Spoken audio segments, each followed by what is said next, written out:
Pinakuluan ko na guys yung baka na yan. And then, ihuhulog na natin ang kanyang mga lahok. Lagyan natin ng sibuyas.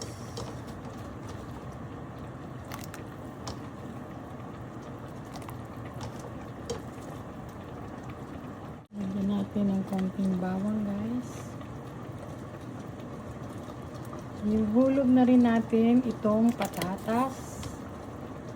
Kasi matagal yung naluto. Sabay na rin natin itong carrots.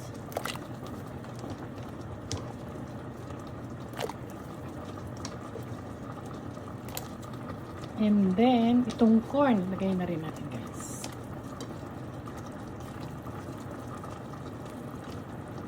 Okay.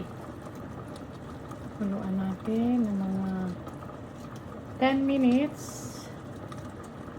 See you later. Lagyan natin ng black pepper, paminta. Lagyan din natin ng patis.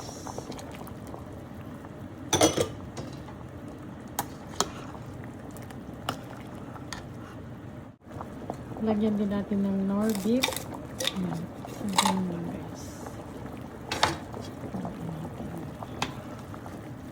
Ay, lumambot na yung patatas at saka yung corn. Ilagay na natin itong string beans. Ayan guys. Ito guys ang pampasarap. Lagyan natin ito. Ayan.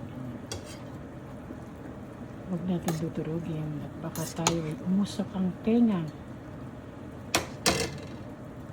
Gusto ko guys maraming gulay. Lagyan din natin ng repolyo.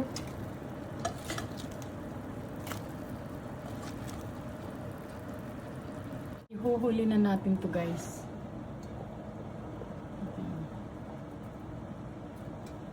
Pechay. Ito na yung ating nilagang baka. Minsan lang kami magluto nito guys. Sarap yan. Nilagyan ko pa yan ng nasa na yung mga corn niya. Ano pa yung corn? May corn pa yan guys. Pakuluan ulit natin guys hanggang lumambot yung mga ibang lahok niya.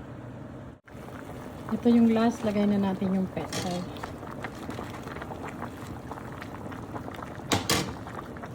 Kapok lang natin yan guys.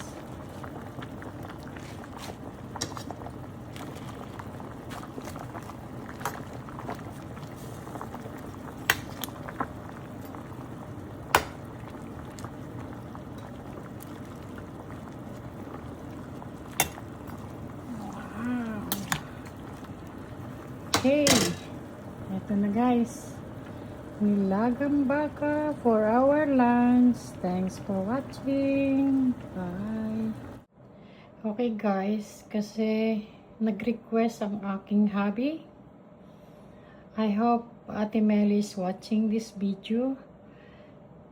Pag nagluluto kasi sila ng nilagang baka sa Cavite, ganito guys ang pinakasawsawa nila.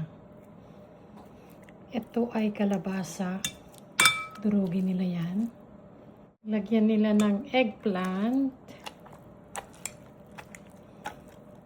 I hope tama yung ginagawa ko, Ate Melly. Correct me na lang.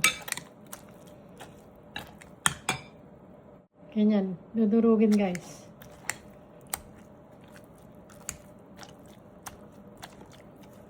Nilagang kalabasa yan at nilagang talong.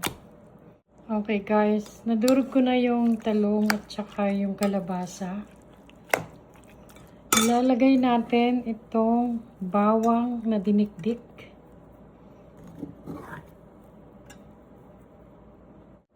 Lagyan din natin ng paminta guys. Ang hindi ko alam guys kung ang nilagay ng Ate Melly ay asin or patis. So, baguhin natin. Lagyan natin ng konting patis. Okay. Yan, ganyan lang yan guys.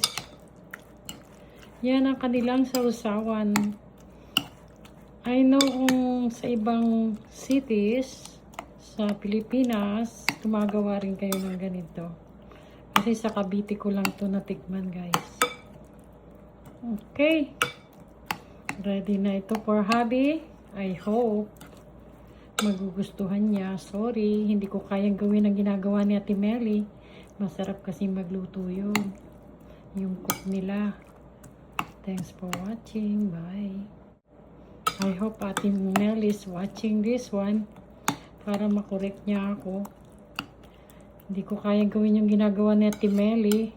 Sensya na hubby. Magaling magluto yung Ate Melly. Siya yung cook nila dati. Okay. Thanks for watching. Thanks God. It's Friday na. Keep warm everyone.